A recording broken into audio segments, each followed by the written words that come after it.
निखिल उप्रेतीको मुख्य भूमिकामा बन्न लागेको नयाँ चलचित्र कस्तुरीको शुभमुहुर्त गरिसकिएको छ। जुन चलचित्रमा निखिल उप्रेती र वर्षा शिवाकोटी पहिलो पटक एकसाथ देखिने भएका छन्। पछिल्लो समय निखिल उप्रेतीले गर्न लागिरहेको नयाँ चलचित्रहरू जसको टाइटल सुन्दाखेरि नै चलचित्र ब्लकबस्टर हुन्छ भन्ने कुरा पक्का हुन्छ। उनको आफ्नै निर्माणमा बन्न लागेको चलचित्र आचार्य, जसको नाम मात्र होइन हाइप पनि एकदमै धमाकेदार छ। उता अर्को कृष्ण चौलागाईसँग गर्न लागेको चलचित्र पारस, जसको पनि नाम सुन्दैखेरि यो चलचित्र ब्लकबस्टर हुन्छ भन्ने लाग्छ।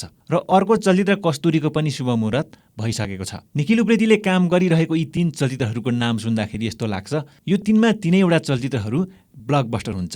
र यी 3वटा चलचित्रको जनरा भने एकदमै फरक छ। लामो समयपछि निखिल उप्रेतीले नेपाली फिल्म इन्डस्ट्रीमा कमब्याक गर्ने भइसकेपछि यति बेला निखिल उप्रेतीको फ्यान्सहरूको मनमा लड्डु फुटिरहेको छ। ब्याक टु ब्याक धमाकेदार फिल्महरूको नाम अनाउन्स भइरहेको छ र फ्यान्सहरूले निखिल उप्रेतीको कमब्याकसँगै अब नयाँ किसिमको एक्सनहरू देख्न पाइने भो भन्ने कुराको आशा पनि राखेका छन्। उता निखिल उप्रेतीकै मुख्य भूमिकामा बन्न लागिरहेको अर्को चलचित्र पारसमा फेरि अर्को कलाकार प्रियङ्का कार्की भित्रिएकी छिन्। यति बेला कृष्ण चौलागाईले पारसमा भने कलाकारहरू भित्र्याउने क्रम धमाधम भइरहेको छ।